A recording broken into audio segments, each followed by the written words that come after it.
Hello everyone, in today's video we'll cover the important topics for your VAT written ability test. Once the SLAT result is out, you are supposed to prepare for VAT and your PI section. So now we have already uploaded one of the video in which we have talked about the guidelines which you are supposed to keep in mind while attempting your VAT.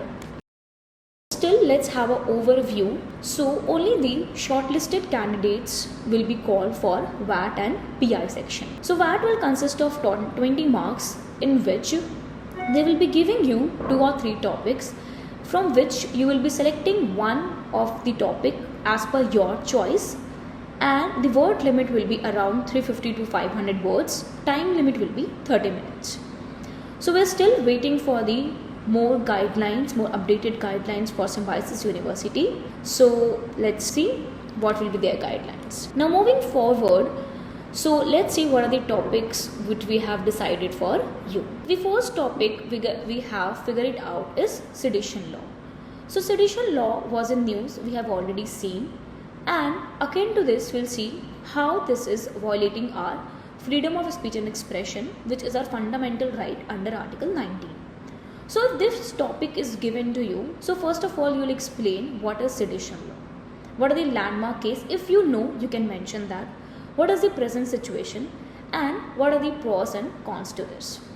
So basically you are supposed to give your neutral view. They are not checking your legal knowledge, but still you can mention the updated thing which was in news, which is in news basically. So now first of all we'll see what is sedition law. So sedition law is basically saying something against the government, the established government. So by gesture, speech, by oral or in a written form. If you are saying anything against the established government which is basically creating violence or hatred against it, then you can be held liable for sedition law under section 124A of Indian Penal Code. So now basically sedition law, main point is like sedition law is restricting our freedom of speech and expression. Freedom of speech and expression is not the absolute right provided under Indian Constitution. Our fundamental right can be, obviously can be restrained.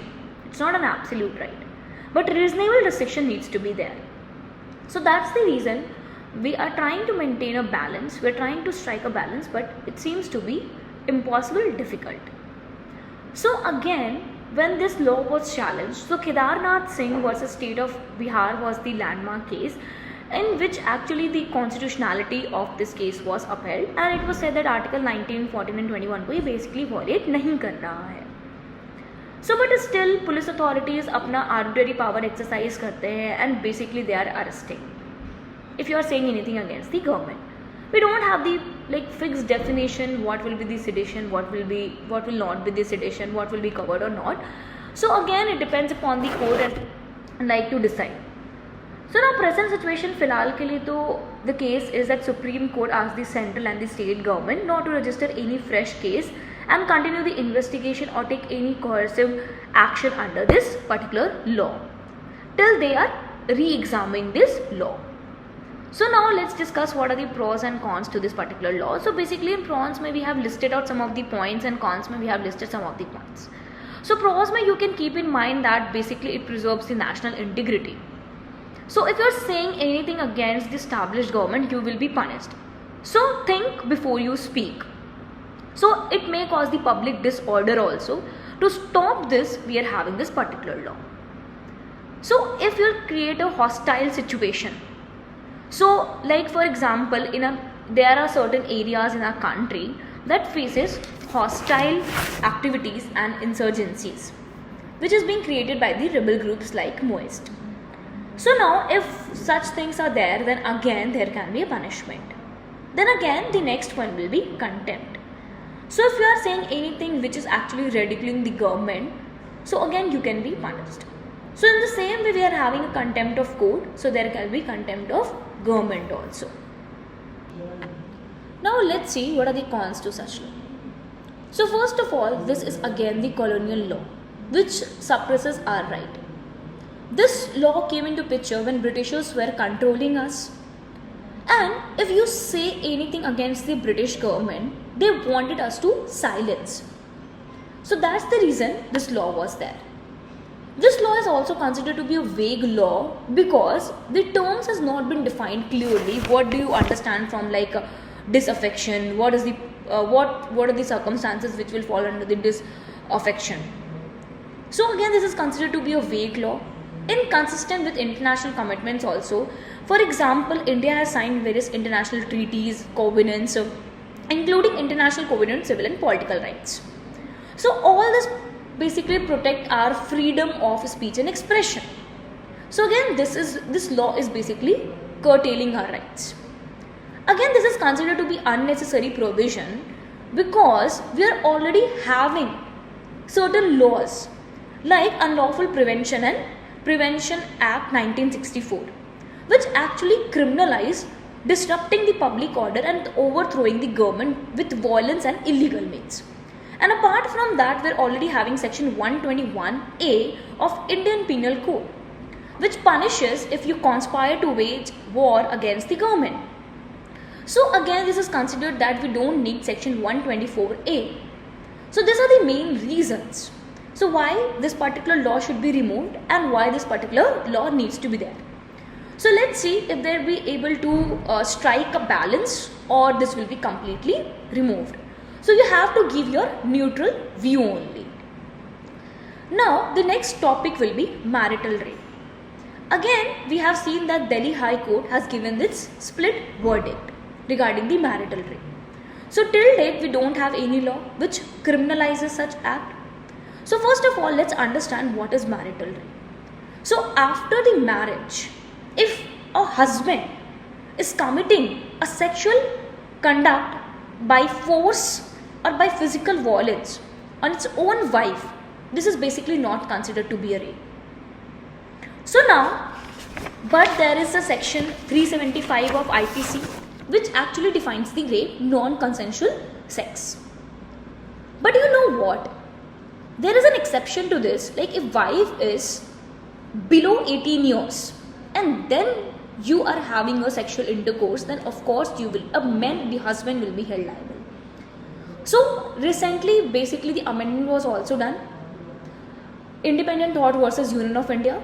Like earlier it was 15 years, now it's 18 years. So khud ki wife hai, your own wife, but that wife is below the 18 years, you will be held liable for rape. But above 18, there is no protection. So let's see what will be the situation. So at present, we don't have any recourse.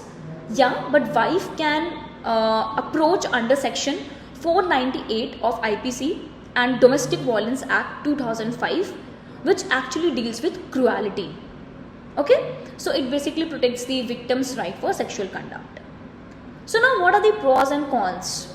So what will happen if we'll criminalize this particular act, and what will be the consequences if we'll criminalize this? So first of all, it is necessary to criminalize because it is violating women's fundamental right, that is article 14 and 21. Article 14 basically provides right to equality, and marital rape basically is violating the right of a married woman. And article 21 which provides personal liberty. Now again, this forced sexual cohabitation is actually violating article 21. So right to privacy, right to protection from exploitation, right to bodily integrity, all this right which has been protected under article 21 and 14 is being violated. Now women are considered to be a license. Husband considered them to be a license, so this cannot be the situation. So this is the second reason why this need to be criminalized. Next, women dignity and right to privacy. So now K.S. Puttaswamy, Justice K.S. Puttaswamy versus Union of India, has declared that all citizens is having a right to privacy. So again, we are supposed to protect the woman dignity and maintain the privacy to their own body. So again, women cannot be forced, right? Husband cannot force a woman. Next, what are the cons to such laws? So recently, in submission to the Delhi High Court in January 2022, Union government stated that criminalizing rape would thwart the marriage institution and become an easier way for harassing spouses. So basically they are considered women will get a right. Okay. So the landmark case is like RIT Foundation versus Union of India. So there was a split verdict. So first of all, they said that basically this is violating the dignity of a woman, and our married women should be protected. The landmark case RIT Foundation versus Union of India, basically Delhi High Court is dealing right now. So now court has basically here see the dignity of a married and an unmarried woman, how they are being differentiated. So like unmarried woman, a married woman is also having a right to say no. No means no. So but here, what the other views of the judges are, like even the Justice Deepak Mishra, he told that in his opinion, marital rape should not be regarded as a crime in India, as it will create anarchy in families, and our country relies on its family platform for its success of upholding family values. So basically women may feel pressurized to report marital rape due to social stigma, child impact and family shame. So both the husband and wife should have engaged in sexual relation frequently, and it is almost impossible to prove the absence of consent. So now of course it will be difficult to prove the absence of consent, and basically women testimony will only be considered to be evidence. So it will be difficult. So this is considered to be the con of such criminalizing the marital rape. But at the same time, if we'll see, basically it is violating the rights of women. So again, you can give your neutral view regarding this thing. So next topic is Section 66A of the IT Act, which is now unconstitutional. Shreya Singhal case vis-a-vis Article 19 Clause 1 Clause A of the Indian Constitution. So now let's discuss what happened in the Shreya Singhal case. Because of that, Section 66A was held unconstitutional. So what happened was, police arrested two women for posting allegedly offensive and objectionable comments on Facebook about the propriety of shutting down the city of Mumbai after the death of political leader. And this arrest was made under Section 66A of the Information Technology Act 2000, which actually punishes any person who sends through a computer resource or communication device any information that is grossly offensive, or with the knowledge of its falsity, the information is transmitted for the purpose of causing annoyance, inconvenience, danger, insult, injury, hatred or ill will. Now, it was challenged on the ground that we are having fundamental right of freedom of speech and expression. So commenting on Facebook, writing anything on social media is also a part of freedom of speech and expression. So because of that, this was made unconstitutional because it violated our fundamental right. Now let's see what are the pros and cons for making this as unconstitutional. So first of all, of course, this was need of an hour because we are having a fundamental right of freedom of speech and expression, online free speech, right? So this is also a part of Article 19 Clause 1 Clause A. So as it was causing annoyance and inconvenience to others, and it was also affecting people's right to know, hence it was challenged. Again, the offences which was mentioned under Section 66A was not mentioned under 19 Clause 2, which imposes reasonable restriction on our freedom of speech and expression. So this was the second point. Now what are the cons to remove this Section 66A is that now anyone can mislead it. So basically we know that a lot of crime is happening right now, cyber crimes. So now they don't have any fear because now there cannot be any arrest. So now they can just misuse the email, spamming, online means of communication can be used for defamation or to mislead anyone. So now it was also considered that if the law was vague, then we could have amended it. Instead of declaring it invalid, we could have found some alternative to that. Because we are witnessing a lot of cyber crimes. So these were the points related to Section 66A. Now coming to the next topic, that is social media and data privacy. how to manage the mismanaged. Now, social media is giving us a lot of rights, but at the same time, this social media is only violating our right to privacy, which was held under K.S. Puttaswamy versus Union of India, that it is our fundamental right. Now, how to maintain a balance between both? Obviously, it's very important, it's a need of an hour, but at the same time, it's very difficult, right? So now what you can answer is, you can just answer very neutral answer based on like both pros and cons. Okay. So now first of all, we can tell that the social media is, again, it's really a robust and a powerful tool to generate awareness. And of course, it enables direct two-way communication between people, and it has already made our task very easy. Nowadays, without social media, we can't even imagine our life, right?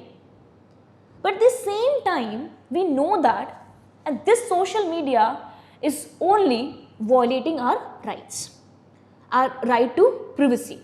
There are a lot of, again, cyber crimes, security issues are there, harassment is going on, online harassment, identity theft is there, impersonation is there, our data, our bank accounts details can be traced.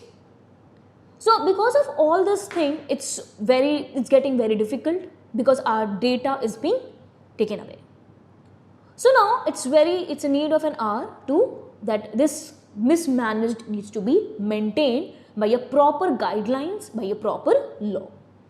So there we have decided there is a law, that there is a bill which is pending in the parliament, but still it's not an act.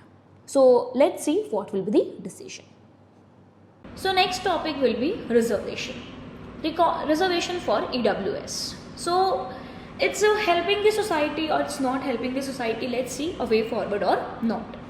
So again, this can be or one of the topic also. So first of all, let's understand what is EWS. So basically, if your annual income is less than 8 lakh and if you don't have like agricultural and the restriction has been imposed, so then in that situation you can go for the reservation. But the problem with this reservation is they are taking into consideration the economic background, which was not in the case under Article 15 and 16, which has talked basically about socially and educationally backwardness. And Indira Sahani case was also there. So Indira Sahani was clearly said that the 50% से reservation हमारे exceed नहीं हो सकता है, and the ground should be socially and educationally, it should not be economically. So these are the 2 points. So first of all, 103rd amendment किया गया, constitutional amendment किया गया in our constitution, and Article 15 and Article 16 में ये provision introduce किया गया, which will now provide 10% reservation, and this is basically for the general category and not for ST, SC and OBC.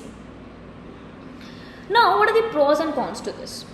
First of all, यह upliftment में help करेगा, social upliftment measures है ये, quality of education provide करेगा. If your income is less like around 8 lakh or like less than 8 lakh per annum, obviously it is not possible to get a quality of education. So yeah, by providing the reservation, it will give you a better education.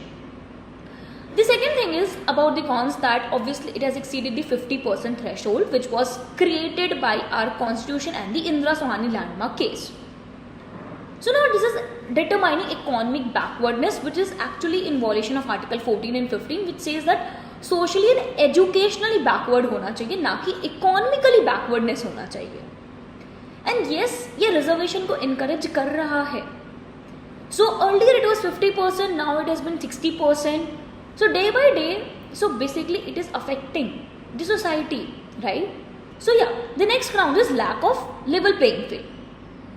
So basically, जिनको ये benefits मिलना चाहिए इस policy का, they are not getting that benefits. So this is the next important point to be considered. So these are the cons to this. So let's see, this case has already been pending in the Supreme Court and the matter has not been decided yet. Next, privatization of the public sector, it's good or bad. This also you can see in news right now, right? So now what is first of all a privatization? So now what basically government is planning is they are selling the state-owned assets to the private sector. Now, according to them, so first of all, government के पास पैसा नहीं है and they need the money for the infrastructure and everything. So उनके हिसाब से जो private sector है वो ज़्यादा better कर सकता है ये सब चीज़. So now it is argued here that the private sector tends to run a business more efficiently because of the profit motive. क्योंकि private companies और private sector का तो motive यही रहता है profit कमाने का.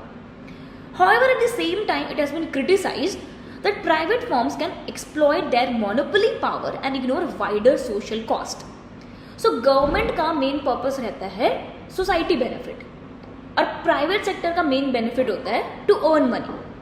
तो pros तो यही हो गया इसका कि obviously यहाँ पे society benefit जो था वो चला जाएगा और यहाँ पर ठीक है हम लोगों को चीज़ें मिलेंगी टाइम टू टाइम एफिशिएंटली मिलेंगी अच्छी चीज़ें मिलेंगी but still it will be at the cost of society poverty people they might not even able to afford that right so now what are the pros and cons to this so first of all it will be a less corruption because political politicians हो गए governments हो गए उनके less interference होंगे quality improve हो जाएगा increase in efficiency innovation होगा of course private sector make sure कि there is something like good thing innovation will be होगा various sectors में and competition बढ़ जाएगा yes everyone will try to do its own best and cons इसका क्या होगा of course monopoly होगा private companies का in the market तो वो लोग charge of course high रहेगा they will be charging more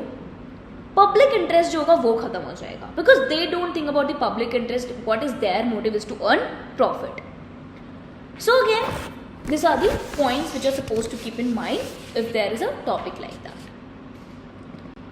so next topic will be uniform civil code a way forward so first of all let's discuss what is uniform civil code So Uniform Civil Code in India, they basically are proposing to replace the personal laws based on the scriptures and customs of each major religious community in the country with a common set governing every citizen. So right now we are having different laws like Hindu के खुद के laws है, Muslim के खुद के laws है, Christian के खुद के laws है, Parsis के खुद के laws है. So what they are trying to do is ये सारे laws को एक बनाने की कोशिश कर रहे हैं लोग. So this is what a uniform civil code. Now first of all, uniform civil code, it has been mentioned under Indian Constitution, Article 44 DPSP. It says that a state shall endeavour to secure for the citizens a uniform civil code throughout the territory of India.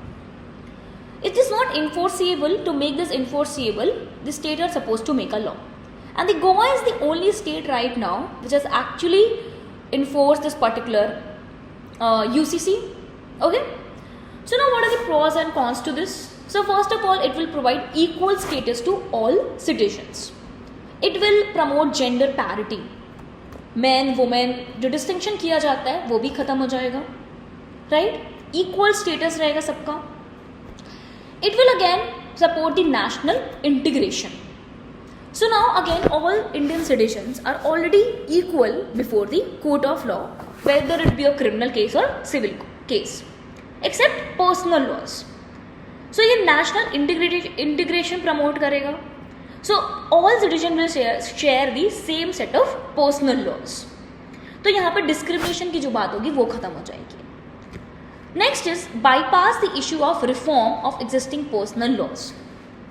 अब यहाँ पर जो everyone is like they want to reform their own personal laws ये सब भी खत्म हो जाएगा because we will be having one set of law. Now what are the cons to this? Practical difficulties are due to diversity in India. Correct? Up now, like marriages due to tremendous culture diversity, like religion, sex, caste, states, everyone follows their own thing, own customs, traditions.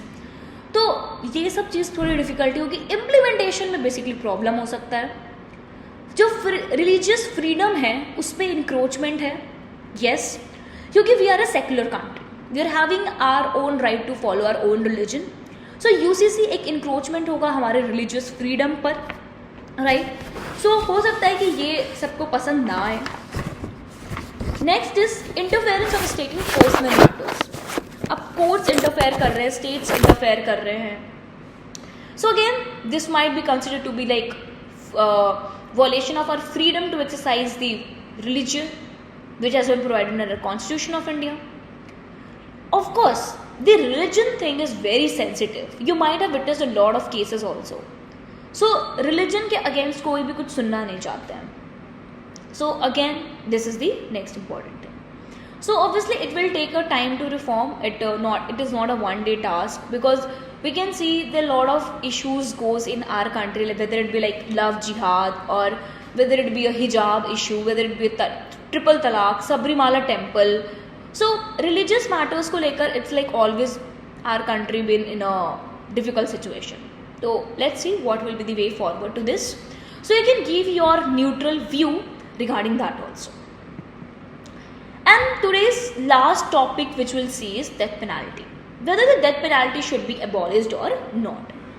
So recently there are few countries which have actually abolished death penalty, and India is also considering to abolish or to reduce the punishment.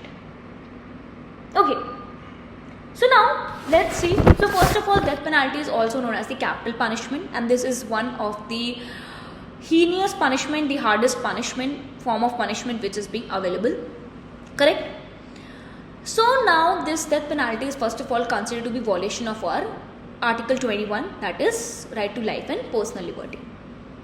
So now Article 21 says that no individual shall be deprived of his life or personal liberty except pursuant to the procedure established by law. ठीक है, ये all the citizens को guarantee किया गया है, even the foreigners को भी ये गारंटी किया गया है कि उनके right to life को नहीं लिया जा सकता है. So basically this means that right to life will never be taken away from you until you follow the legal system, which means that state can take away your life if it seems fit to the legal procedure. So of course, if there is a law, if you are violating certain laws and in that particular law it has been mentioned for death penalty, and of course your right to life can be taken away, like Indian Penal Code. Right? Am I correct? Now, what are the pros and cons to this if the death penalty will be abolished? So first of all, जो ये execution होता था innocent people का, वो खत्म हो जाएगा. Right? Next is the arbitrariness. So यहाँ पे जो possibility of death penalty था, जो arbitrary apply होता था poor, minorities और जो members होते थे racial, ethnic, political and religious communities को, ये सब जो arbitrary power exercise किया जाता था इनके ऊपर, accordingly that will also be reduced. Inhuman treatment जो किया जाता था लोगों का, वो खत्म हो जाएगा. Right? Deterrence. Public opinion. So again, public they are also not in support to the death penalty. So again, this is the pros to this. Now what are the cons to this is, again, जो future में crime होने वाला है, basically they will be having like थोड़ा सा security kind of a thing कि कुछ भी करो death penalty तो नहीं मिलेगा. So again, ये discourage करेगा लोगों को. Ensuring justice. ठीक है, like eye for an eye. This actually ensures the justice to the people, like the Nirbhaya case. So लोगों को खुशी मिलती है, and then the judicial reasoning. So according to the judges, death penalty is not imposed arbitrarily. The death sentence in India is not imposed on the basis of no evidence or without any logic or reasoning. So basically, when the judges, they considered it to be the right case, then only death penalty is being given. The landmark case like Bachchan Singh and the Machi Singh, it has been held that death penalty is an exception and life imprisonment is a rule, and death penalty should be given in the rarest to the rarest case. Again, the constitutionality of death penalty was challenged, but later on it was upheld and it was said that this is not in violation of Article 14 and 21. So these are the few topics which we have discussed, but now will be coming the next video which will be based on lot of topics. We'll discuss two points and what are the like topics they can ask in your examination. It will be based on that. So let's see what are the previous VAT topics they have asked. Okay, we'll just go through it. Like, is social media damaging for teenagers? We know that कि आजकल क्या situation है. So right now even a 2 years old kid, 5 years to 10 years, anyone, they're just like born with social media only. To what extent social journalists be responsible for fake news? Again, manual labor. This is the landmark topic again. Right to die with dignity, a fundamental right. So right to die, right to live like under Article 21 does not include right to die. But there's a concept called euthanasia. So there are two types of euthanasia, passive euthanasia and active euthanasia. So passive euthanasia has been allowed in our India, okay, by Common Cause versus Union of India, which is also known as Living Will case. स्वच्छ Bharat mission uniform civil पे पूछ चुका है. Judiciary and our government confidential. Media freedom किस हद तक basically the media can interfere. And then the article 19, because article 19 उनके पास भी है, but at the same time reasonable restrictions. 370 removal capital punishment should be banned. Then Aadhaar पे पूछा था breach of privacy that K S. Puttaswamy. Trial by media, triple talaq and the right to religion, like how the judiciary, basically they are interfering into the personal matters. Because again, secular country, Indian constitution is providing the rights. CGI has resigned over the sexual harassment allegations which was there, so accordingly. So what are the topics which is in news accordingly they ask the questions from. ठीक है, religious से पूछा Sabarimala temple triple तलाक. 497 adultery. So now adultery is not a criminal offense anymore. This is only a ground for divorce. GST and 10% reservation, this also we have discussed. So last year, these are the two last year topics they have asked. The first one was regarding the women, okay, women dignity, and the second was of course the second topic was of course related to use of information and communication technology in the Indian judicial system. So this is the previous year topics. I hope I was clear. So in the next video we'll continue with the more topics. Thank you everyone.